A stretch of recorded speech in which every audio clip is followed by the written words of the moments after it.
Bueno, en un ratito abrimos otros títulos de la agenda en la mañana de Bisagra, pero vamos a meternos otra vez en la ley bases, en lo que tiene que ver con este articulado del régimen de incentivo a las grandes inversiones, el RIGI, que venimos abordando desde la semana pasada, insistiendo.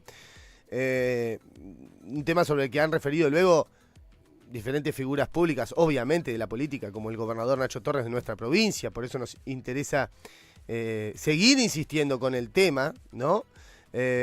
Hace unos minutos abordamos desde el punto de vista económico lo que tiene que ver con este articulado de esta ley bases que, para agregar información, continúa esta tarde el debate, comisiones, y algunos aventuran que el jueves podría haber dictamen, o sea, se podría votar el jueves. Otros dicen, me refiero a medios de comunicación y periodistas políticos, que ese dictamen no tiene los votos necesarios, y después nos vamos a meter en el poroteo, que es el aspecto político o de la rosca, que quedará para después. Todavía impactado en lo que nos dijo el economista en el bloque anterior, 300.000 puestos de trabajo peligran de aprobarse este articulado. No es solo económico, el aspecto para analizar tiene muchas aristas, porque estamos hablando de una Argentina. El otro día lo leía a Alfredo Zayat, economista reconocido de radio en su labor en Página 12, muy respetado, que hablaba de Argentina como una economía de enclave totalmente, ¿no? Y esto tiene que ver directamente con los recursos naturales, o mejor dicho, los bienes comunes. Un especialista en el tema es Lucas Michelou, espero que se pronuncie así, si no me corregirá. Es de la Asociación de Abogados Ambientalistas, está conectado para charlar con nosotros en Bisagra. Le damos la bienvenida a Lucas, que vamos a tutear. Buen día, gracias por estos minutos. Mauricio, ¿cómo estás? Gusto en saludarte a vos y a todo el equipo. Bueno, gracias por estos minutitos. Lucas, hecha toda esta introducción, ¿por dónde te gustaría empezar?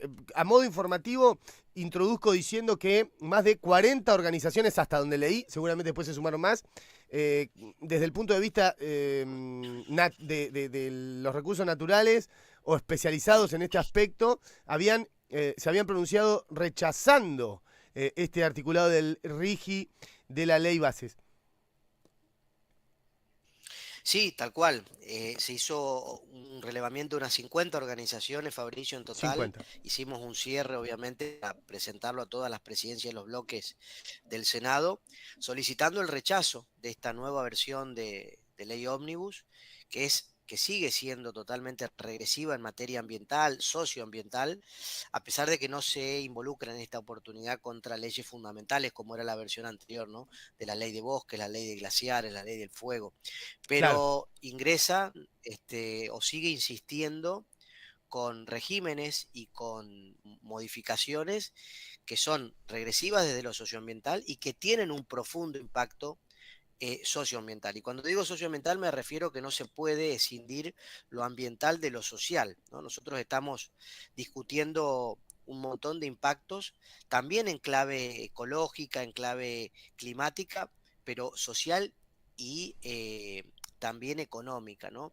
Recién escuchabas que habías pasado un entrevistado por el programa, Sí, diciendo que corrían riesgos de trabajo. Bueno, puesto vamos, de si trabajo, querés, a sí. comenzar un poco a charlar sobre este régimen de incentivo de grandes inversiones, porque precisamente lo que no contempla tampoco el RI es ningún tipo de condicionamiento a estos inversores para la generación de puestos de trabajo, ni a escala nacional, ni provincial, ni local, es decir, no hay ninguna política de escalamiento del valor o de transferencia de tecnología sobre este régimen. Por lo tanto, se traduce también como una nueva forma de expoliación, ¿no? Claro. Sobre los territorios, sobre los bienes comunes, que tampoco genera mano de obra, que tampoco genera valor agregado en toda esa cadena, ¿no? Hmm. Pero bueno, hay un montón de impactos. No sé por dónde te gustaría comenzar, Fabricio. Mira, primero, Lucas, me gustaría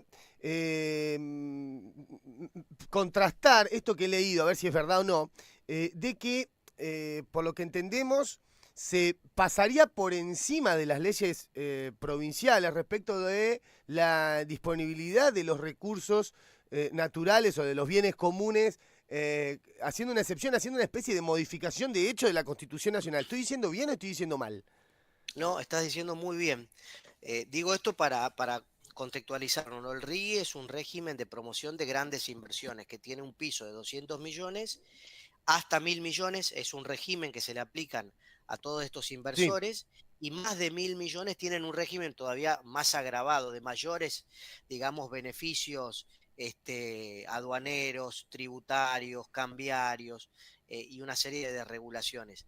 Ahora, este régimen se impone, como bien señalás vos, a las provincias, porque de ser aprobado en el Congreso, las provincias no podrían, como vinieron hasta ahora haciendo los regímenes de inversiones o de leyes de inversiones extranjeras, una facultad donde las provincias pueden adherir o no. claro. Ahora se les está imponiendo este régimen y cuando se les impone, es lo que sucede con el avasallamiento de la autonomía que tienen las provincias a la hora de poder regular en sus territorios, en su jurisdicción, esta temática, ¿no? De las inversiones. Nuestro Claro. país es un Estado federal, sabemos que funciona mal, pero es un Estado federal. Ujú. Está establecido en la Constitución Nacional y en el primer artículo de la Constitución Nacional. Sumado a eso, las provincias, por el artículo 124 también de la Constitución Nacional, tienen la soberanía sobre los bienes comunes. La Sí, Constitución dice el dominio de los recursos naturales. A mí me gusta más decir la soberanía sobre los bienes comunes. Por lo tanto, bien. poner este régimen a las provincias implica avasallar toda la normativa provincial y local.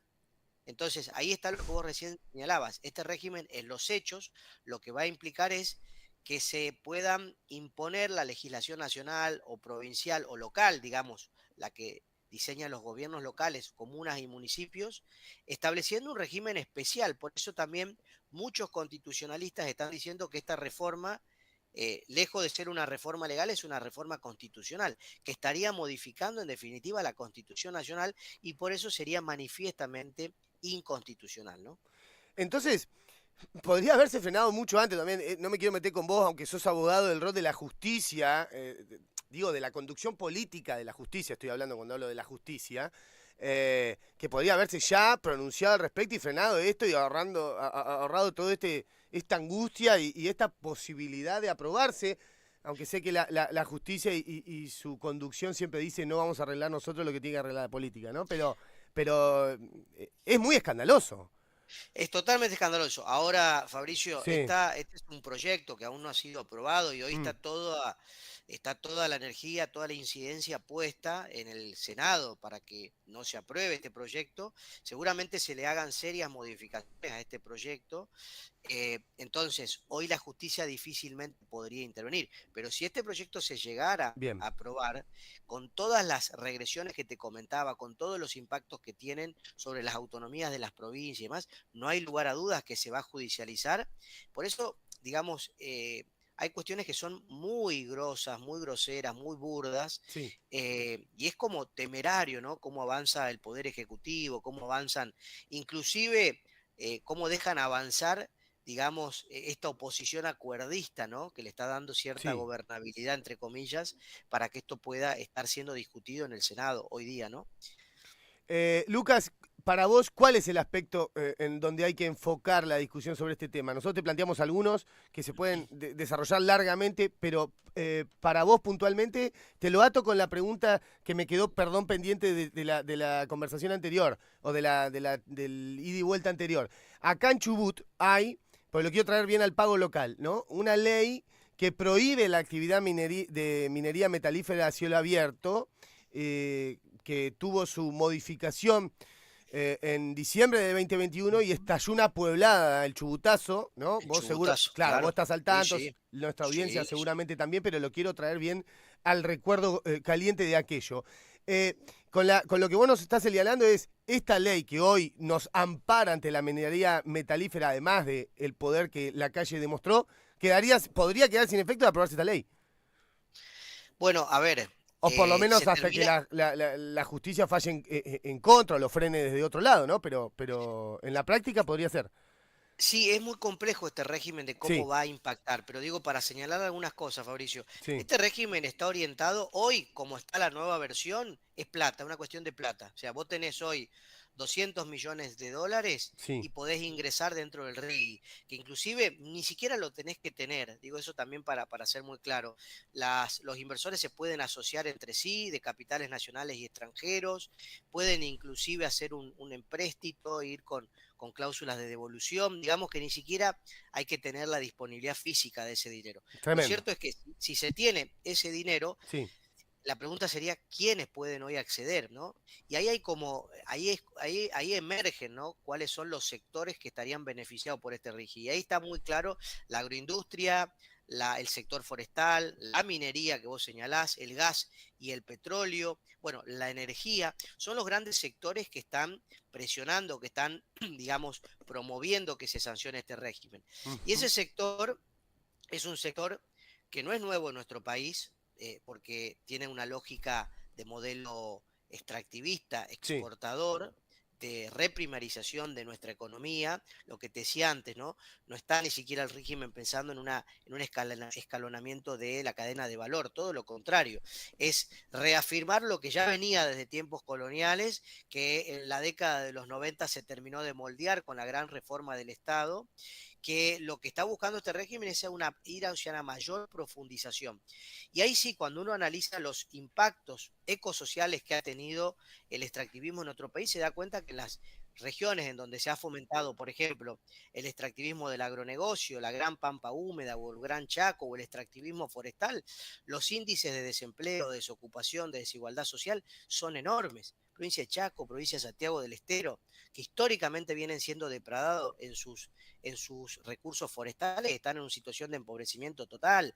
El caso de San Juan, emblema de la minería metalífera, por tremendo. índices del propio INDEC, está en una situación de mucha pobreza. Sucede lo mismo con el fracking. Neuquén, dentro de lo Ujú. que es las provincias patagónicas, ¿no? Es una de las más pobres, ¿no? Cuando se vende el proyecto de Vaca Muerta como la gran salvación. Es la Esto de viene con sueldos altos y costo de vida alto, por entonces quien no está en el petróleo o no está en esa economía está muy mal, digamos, ¿no? muy mal, hay una desigualdad social enorme, Exacto. pero que además, digamos, estos regímenes vienen con la misma promesa de salvación, ¿no? Bueno, Sí. con esto van a llegar las inversiones, con esto Argentina va a despegar, cosas que no solamente nunca van a suceder, Mm, sino que tienen profundo impacto en los territorios, porque estas inversiones, Fabricio, se terminan territorializando. sí, Estas inversiones necesitan de los bienes comunes, sí. del agua, del litio, de los minerales, del gas, del petróleo, de los recursos forestales.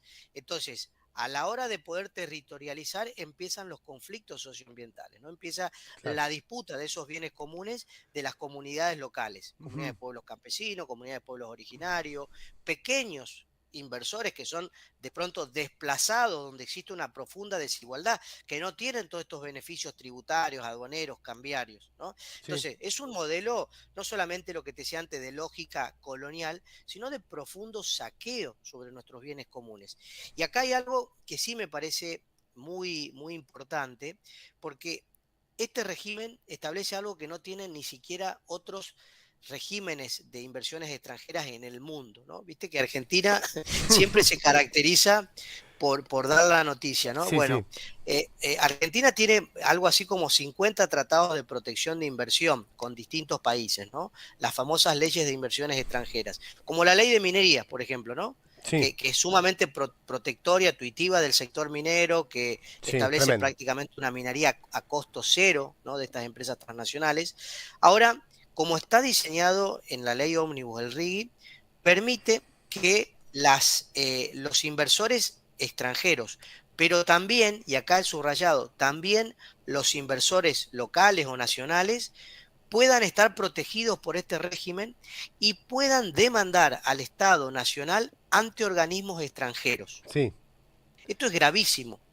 ¿Por qué es gravísimo? Porque esto permitiría que cualquier inversor, nacional o extranjero, que se sienta de pronto desplazado o que vea que, no, que hay algún entorpecimiento en el desarrollo de su inversión, pueda demandar al Estado Nacional ante, por ejemplo, el CIADI, conocerán todo lo que es el CIADI, pero que precisamente son organismos que están diseñados por las propias empresas para juzgar a los estados nacionales. Argentina es de los países más demandados ante el CIADI, con mucho eje en agua, en energía, ¿no?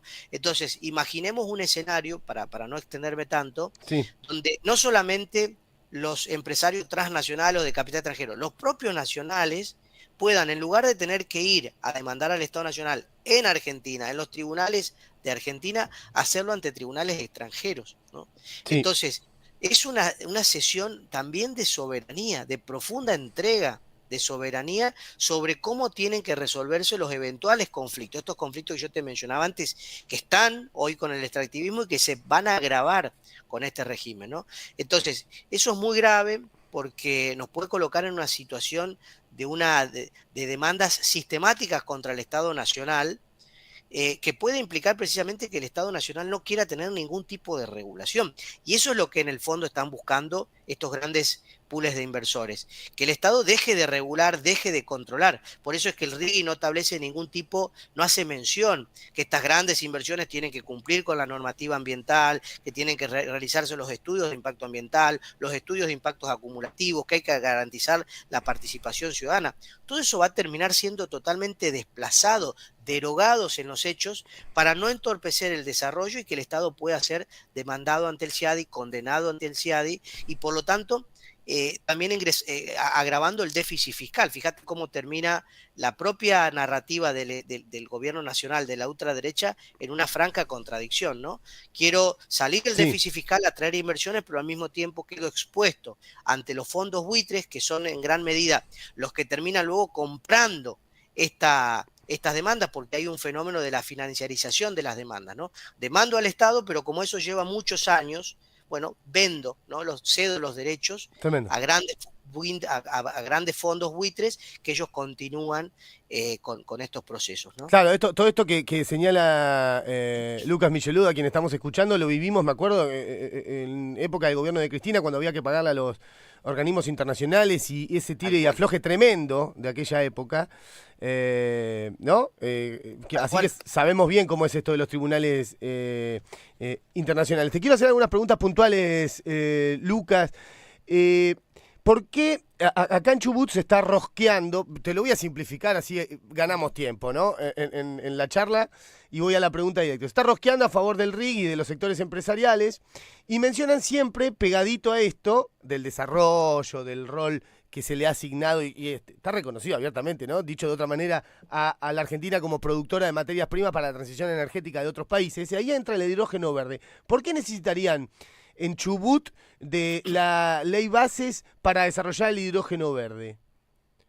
Bueno, todo lo que yo te mencionaba antes, el sector de energía es uno de los que más está interesado en esta ley, ¿no? Sí, Para quedar exento de todos los beneficios, no los llegamos a charlar, Fabricio, pero los beneficios son ciertamente escandalosos, ¿no? O sea, dejan de pagar IVA, pasan a tener alícuotas muy bajas, casi insignificantes, acceden al mercado de divisas a partir del tercer año, con un tipo de cambio único que no la puede tener ningún ciudadano de pie, digo.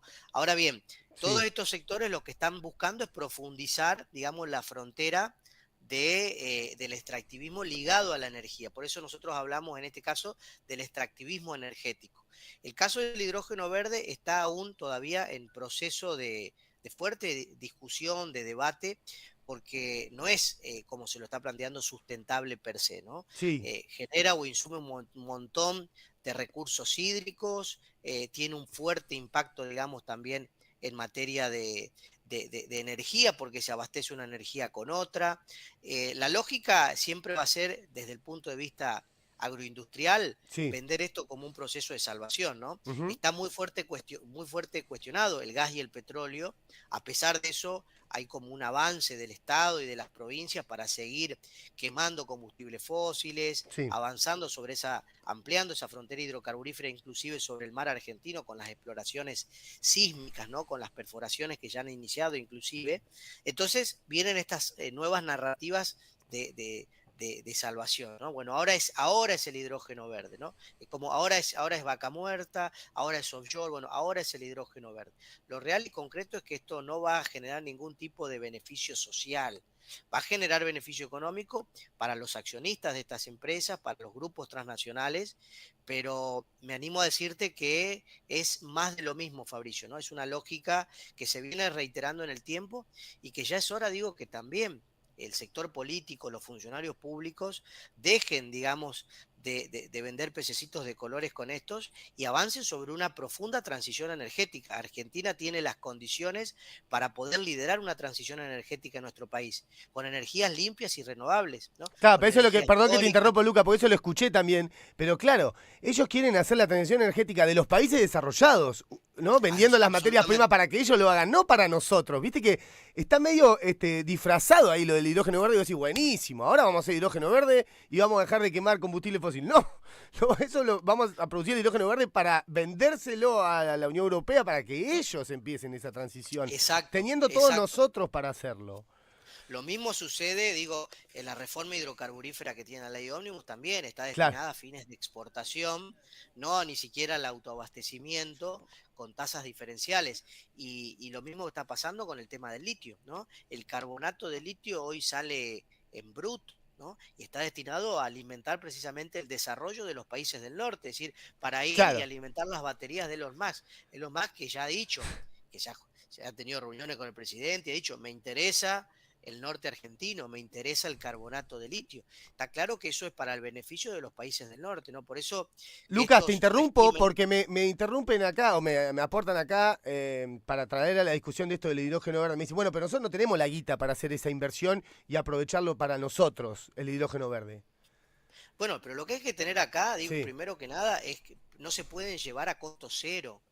Ninguno, ni siquiera los inversores locales. Acá lo que hay son regímenes en donde en los hechos, en la práctica, terminan expoliando todos los bienes comunes, los terminan exportando para que el valor se lo agreguen en Europa o en los países del norte. Y eso, digamos, es lo primero que hay que cuestionar, ¿no? Los regímenes que tienen de beneficios son, en la práctica, beneficios que están conspirando precisamente para que el Estado pueda tener una posición de mediano y largo plazo como política estatal, ¿no? Decir, bueno, queremos ir hacia un proceso de desarrollo de energías limpias y renovables.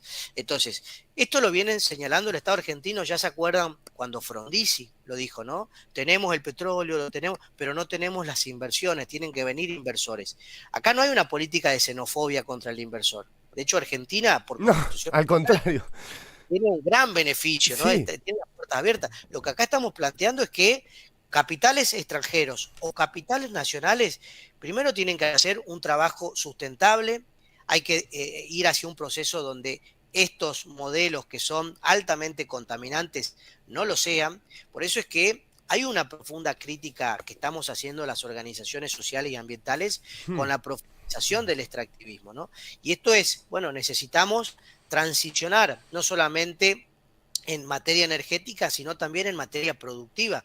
Necesitamos tener otros modelos de desarrollo social, ambiental y económico que no sean los que hay hoy, en donde quedan enormes pasivos ambientales, se fugan las divisas, se presionan sobre los bienes comunes, como te decía antes, el agua. Entonces se le da el agua a la minería o se le da el agua al fracking y se le saca el agua a los territorios, a las comunidades que hmm, están en una desigualdad total, ¿no?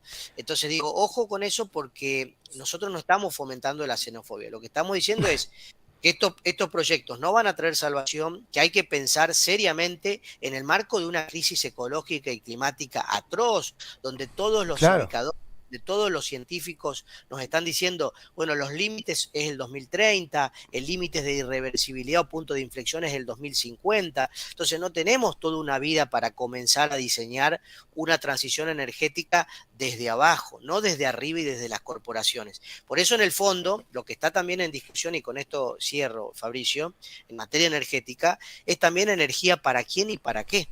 Si la energía sigue siendo como hoy día concebida desde el sector corporativo como un commodity o es un derecho humano fundamental. La energía es base para el desarrollo Claro. humano. Entonces, no podemos pasar de los combustibles fósiles a, no sé, inclusive la energía fotovoltaica corporativizada. Tiene que ser puesta al servicio de la sociedad, ¿no? Entonces, acá entran las Sí. lógicas empresariales donde estos son negocios, ¿no?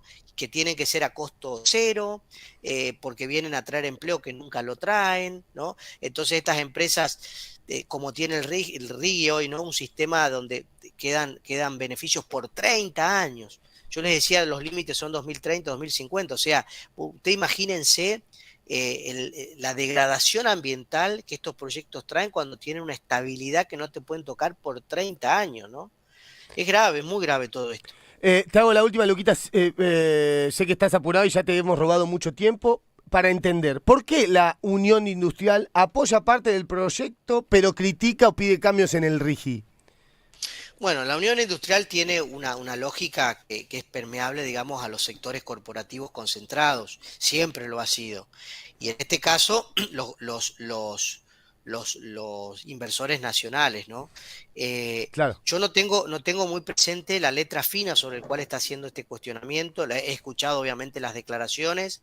Hoy van a empezar las exposiciones, seguramente tengamos un poco más de claridad de por dónde viene la modificación, ¿no? Se habla de Pero esta competencia desleal, digamos, algo que vos ya mencionaste, ¿no? sí, sí, sí, sí. Lo Sí, que pasa es lo que te decía antes, hay que ver la letra fina de por dónde va el cuestionamiento, pero ¿qué sucede con un inversor local? No entremos ni siquiera en la pyme, que la pyme pobre queda totalmente destruida con este proyecto, pero alguien claro. que es un fuerte inversor, que tiene, no sé, 10 millones de dólares, 15 millones de dólares, ¿no? Mm, Bueno, queda totalmente apartado de este régimen de privilegio, ¿no? claro. De este Estado dentro del Estado, como algunos están señalando por estos días, ¿no? Que tendrían los grandes capitales nacionales o extranjeros si logran reunir este piso de 200 millones, que como también te decía antes, ni siquiera tiene que ser físico, ¿no?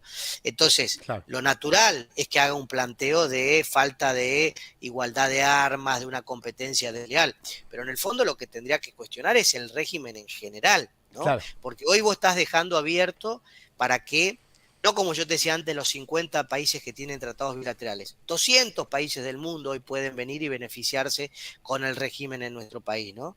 Casi sin ningún tipo de condicionamiento. Y eso va a terminar destrozando el pequeño... la pequeña agroindustria, el pequeño inversor local que con mucho esfuerzo y con quizás tradición familiar está intentando sortear la crisis, ¿no? Entonces creo que tiene una responsabilidad política, ¿no? Sí. Hoy de plantearse, pero estoy seguro que el planteo que hace es un planteo siempre minúsculo y Mm. no va a apuntar a donde tiene que apuntar, ¿no? Que es a Gracias. que ese régimen no se sancione. Gracias por el tiempo, Lucas. Sé que nos hemos extendido. Un abrazo grande. Muchas gracias a ustedes, Fabricio, un abrazo. Lucas Michelú, desde la Asociación de Abogados Ambientalistas, desde el punto de vista económico primero y ahora ambiental, analizamos el RIGI, articulado dentro de la ley base, es un Estado dentro del Estado, ¿no? Con sus particulares beneficios para que vengan desde afuera a invertir, dejando inclusive afuera del negocio a los grandes jugadores locales, ¿no? Según podemos escuchar tanto desde el punto de vista de economistas como desde el punto de vista de socioambientales que pasaron esta mañana por Bisagra.